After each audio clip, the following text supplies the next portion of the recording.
O Flamengo teve grande atuação diante do Fluminense, 2-0, fora o baile, poderia ter sido muito mais. A gente vai continuar repercutindo um pouquinho do que aconteceu taticamente nessa partida. Vale a pena a gente destrinchar alguns aspectos aqui, porque de fato aconteceu muita coisa e o Flamengo desempenhou muito bem. Então, tem bastante coisa pra gente falar. E aí, vamos falar de tática?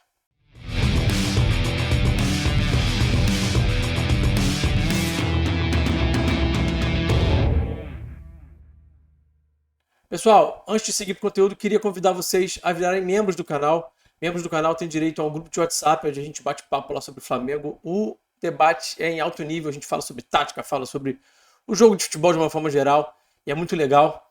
E membros do canal também têm direito à transmissão tática, em que eu faço via WhatsApp, via áudio, os meus comentários táticos durante os jogos do Flamengo, em tempo real, minuto a minuto. E é uma experiência que eu tenho certeza que você vai gostar, tá? Então você vai pagar uma merreca, vai ajudar o canal a crescer e vai ter benefícios muito legais em troca. Clica aqui em Seja Membro, tá aqui embaixo. Ou então, acessa aqui a descrição desse vídeo que tem o link para você virar membro do canal. Combinado? Bom, vamos falar então sobre um aspecto muito específico desse jogo que me chamou a atenção, que foi o seguinte. As mexidas do Tite. Vocês já viram que eu abordei esse assunto na capa do vídeo, vocês já imaginam o que eu estou falando, né? O Igor Jesus e o Bruno Henrique, a intencionalidade do Tite a colocar esses jogadores, né? Por que ele colocou esses jogadores? Qual foi o objetivo dele? E será que isso acabou dando certo? Será que isso acabou sendo importante? Bom, vocês já imaginam que a resposta seja sim, né? A gente vai explorar um pouquinho isso aqui, vai olhar com um pouquinho mais de profundidade para isso. Se você olhar para as mexidas, você vai falar assim, caramba, mas peraí. O Tite tirou Pulgar e Cebolinha. Pulgar tinha dado uma assistência justamente pro Cebolinha. Os caras estavam bem demais no jogo, né? Um dando assistência, outro fazendo gol e desempenhando bem durante a partida de uma forma geral. Pô, mas será que o Tite está doido? Não. Pelo contrário. E se você olhar também com um olhar um pouco crítico demais, né? Você vai olhar e vai falar, mas peraí, ele tá trocando 6 por meia dúzia? Será que não tem uma mexida mais criativa para ele fazer, né? Vai trocar um primeiro volante por um outro primeiro volante? Vai trocar um ponta por um outro ponta? Será que ele não poderia tentar algo mais criativo, algo que seja mais... que possa confundir mais o Fluminense, o Diniz? Algo realmente mais fora da caixa? Dá para olhar sim, mas dá para olhar também sobre um outro viés. E é esse viés que eu quero trazer para vocês, tá? O Thiago Santos foi expulso aos 63 minutos, 64 minutos de jogo, que de fato que ele é expulso, que a bola volta a rolar e 9 minutos depois, mais ou menos, o Tite faz as trocas. O Tite foi muito corajoso ao fazer essas trocas porque ele foi, de fato, em busca do segundo gol, né?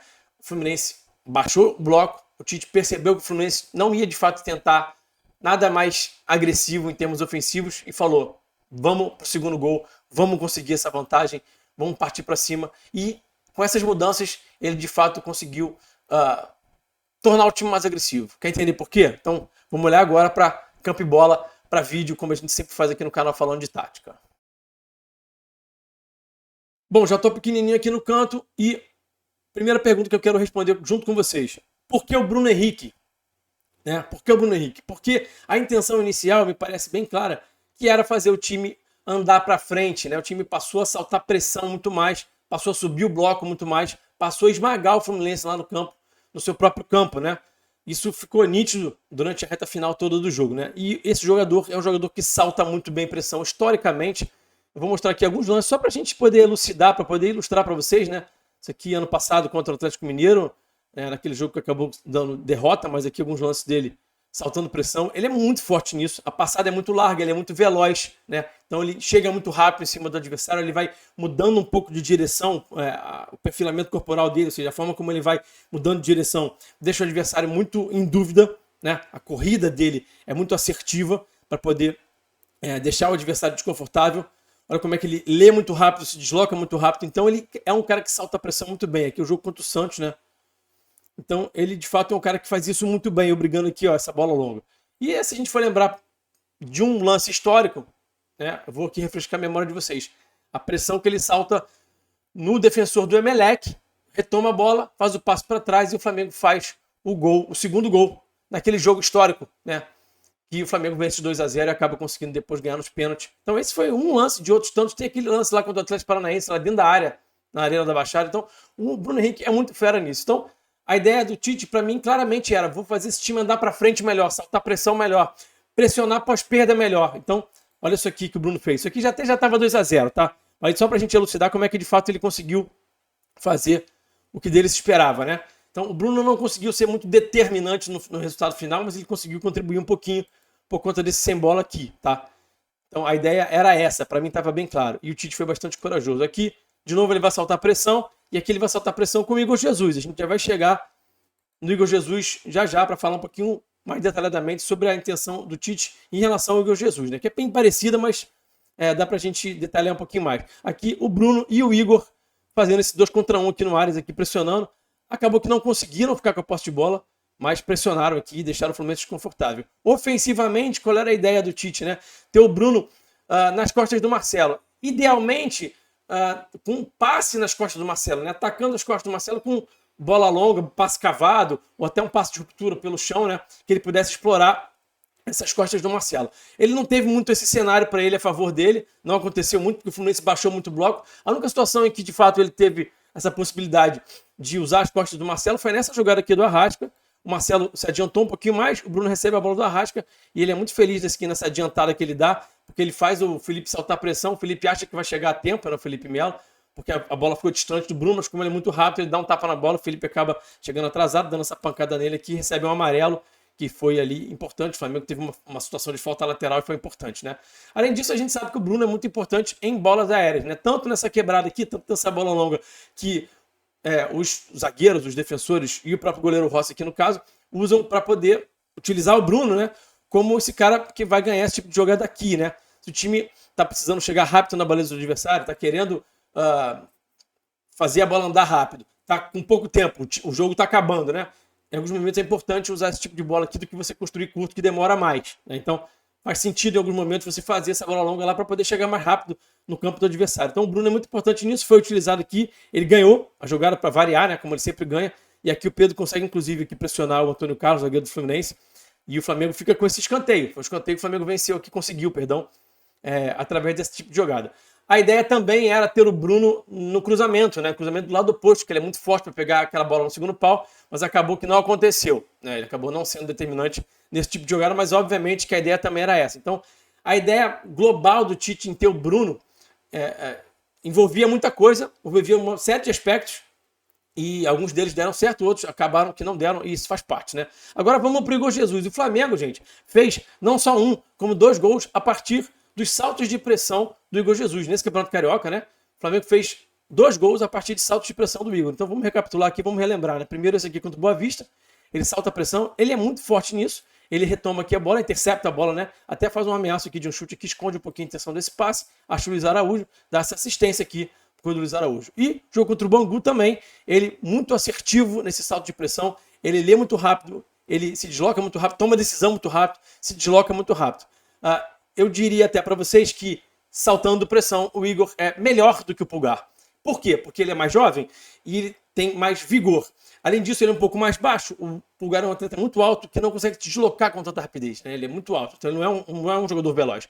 O Igor é mais veloz e eu diria que essa é a grande diferença, porque eu acho que o Pulgar lê muito rápido, toma decisão rápido também, mas o Igor, além de fazer essas 2 coisas também lê rápido a intenção do adversário, tomar decisão de andar para frente muito rápido, ele se desloca mais rápido que o Pulgar. Então, eu diria que o Igor salta pressão melhor do que o Pulgar, sim, tá? Então, tá aqui esse gol aqui, o finalzinho da jogada aqui, né? Aqui, por conta desse salto de pressão dele, o Pedro faz esse gol aqui contra o Bangu, tá? Então, qual era a ideia aqui? Era ter um cara que pudesse entregar esse salto de pressão que o Pulgar já entrega muito bem, ainda melhor, porque a ideia era andar para frente, era pressionar pós-perda, era incomodar o Fluminense nesse sentido, tá? Então ele foi muito bem. Outra coisa que o Igor Jesus, na minha visão, faz um pouquinho melhor que o Pulgar também, e também tem a ver com a capacidade de ser mais veloz, é se associar. Então ele consegue tabelar em espaço curto melhor do que o Pulgar. Quando você tem um cenário como você tinha do Fluminense, com um ônibus estacionado lá atrás, chegou a ter linha de 6, você ter jogadores que se associam mais rápido, que acham as costas do adversário mais rápido, é importante. E o Igor de fato faz isso. Olha só ele fazendo isso aqui contra o Bangu e depois finalizando. O Igor também tem a finalização, também finaliza bem, né? Não tem medo de finalizar, ele de fato apresenta essa capacidade e essa coragem, essa capacidade de fato de fazer, ele não hesita em finalizar, tá? Então, olha aqui de novo, se associando, vai achar um passe aqui de ruptura, tá?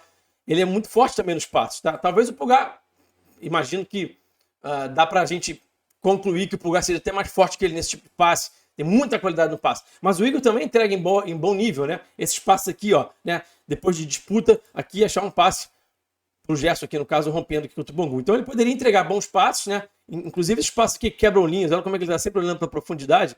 Ele vai achar o Arrasca aqui, ó.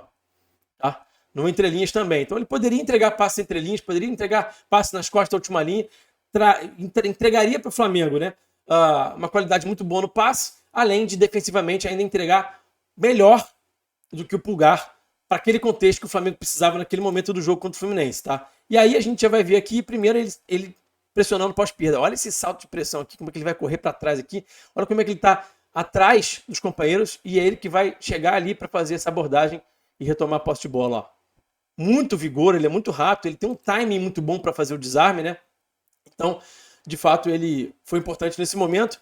E aqui a gente vai ver ele finalizar também de média distância. Também não hesitou. Errou a finalização? Errou, né? Mas nesse contexto que você tem de um time que está com o bumbum sentado lá atrás, linha de 6, todo mundo ali na frente da área, tentar finalizar de média distância é uma saída interessante e com certeza o Tite pensou nisso também. Não que o Pulgar não pudesse entregar isso, né? O Pulgar também pode entregar isso. O Pulgar também finaliza bem. Mas você teria um jogador mais fresco em campo, com mais capacidade de desarme, de saltar pressão, de pressionar para a esquerda e que também entregaria os passes e as finalizações de média distância, né? Então, essa intenção me pareceu muito clara do Tite, né? E aqui, para mim, a jogada que foi padrão determinante. Eu falei sobre padrão determinante aqui num vídeo recente do canal, mas vale a gente recapitular aqui e relembrar o que é isso, né? Quando a gente vai analisar jogos, partidas, jogadores, a gente vai buscar padrões recorrentes, que são situações que acontecem com frequência, que acontecem várias vezes, e aquilo mostra pra gente aquela situação. Quando a gente percebe que há um padrão recorrente, porque a gente viu que aquilo acontece várias vezes, então o cruzamento no segundo pau para o Bruno Henrique é um padrão recorrente. E também um padrão determinante, né? No caso, por exemplo, do cruzamento no segundo pau para o Bruno Henrique. Ele é um padrão recorrente, porque acontece muitas vezes, e é determinante, porque ele pode determinar o resultado de uma partida. Muitas vezes o Flamengo ganhou partidas porque fez um gol a partir dessa situação. Então tem situações que não são recorrentes, mas são determinantes. E aqui o Igor conseguiu ser determinante no resultado final. Por quê? Vamos chegar lá agora. Ele acha esse passe aqui muito difícil. Ele acha esse passe aqui muito difícil para o Vitor Hugo, tá? Com muita coragem. De novo, né? Ele tem essa capacidade de sempre olhar para a profundidade, buscar esse entrelinhas, buscar esse passe mais difícil, com muita confiança no próprio taco, na própria capacidade de achar esse passe. A janela estava curta aqui entre esses dois jogadores do Fluminense, né? Não tinha muito espaço para essa bola passar. Ele faz o passe mesmo assim. Acha o Vitor faz um bom domínio, ajeita aqui e bate uma bela batida aqui do Vitor, né? E o Fábio joga essa bola para o escanteio. Depois desse escanteio, sabe o que acontece? O gol do Flamengo. O Arrasca bate pro De La Cruz devolve para ele e ele faz o cruzamento lá para o gol do Pedro. O que a gente pode concluir então? Que o Tite foi bem na estratégia inicial, o time fez uma partida muito boa, primeiro tempo excelente, amassou o Fluminense, foi muito bem na escolha da estratégia, o Tite, né? E na hora que teve que mudar também, teve que pensar rápido, tomar decisões ali na beira do gramado, na beira do campo, ele também foi muito bem. O time foi superior ao Fluminense, tática, física, técnica e mentalmente. E além disso, o Tite também foi bem nas mexidas, na escolha das peças, na intencionalidade, na coragem também. Foi premiado com esse segundo gol, que foi muito importante. O fato do Tite ter ido atrás desse segundo gol e ter conseguido o segundo gol é muito significativo, né? Ele foi corajoso, ele foi atrás dessa vantagem maior e conseguiu. Então, palmas para o Tite, parabéns para o Tite e sua comissão, que de fato estão muito bem, estão tomando decisões muito boas, o time está muito equilibrado, né? Muito competitivo e está de fato enchendo os olhos aí da torcida. Beleza? Ó, não esquece de deixar o like, eu esqueci de pedir o like lá no começo do vídeo, tá? Então, não esquece de deixar o like agora, você que chegou até o final do vídeo, deixa o like, tá? Se inscreve no canal, tô chegando aí a 10 mil. Você já sabe que o objetivo é chegar a 10 mil. Faltam aí um pouquinho mais de 500 inscritos para chegar a 10 mil. Então se inscreve no canal, porque dia 2 vai fazer um ano de canal e eu quero estar com 10 mil inscritos. Então conto aí com a ajuda de todos vocês. Não esquece de se inscrever no canal. Compartilhe o conteúdo aí nos grupos de WhatsApp para a galera poder debater esse assunto. E comenta aqui. Vocês acham que o Tite de fato foi feliz nessas mudanças? Vocês acham que o Igor está de fato na frente do Alan, por exemplo, né? Acho que ele já furou a fila aí e agora o Alan tá para trás do Igor na hora que o Tite for precisar tirar o Pulgar para alguma eventualidade, né? O garoto correspondeu e está de fato jogando muito bem. Fechado? Então é isso. Esse foi o vídeo de hoje. Em breve voltaremos aqui com mais conteúdo. Até o próximo vídeo. Um grande abraço e eu fui.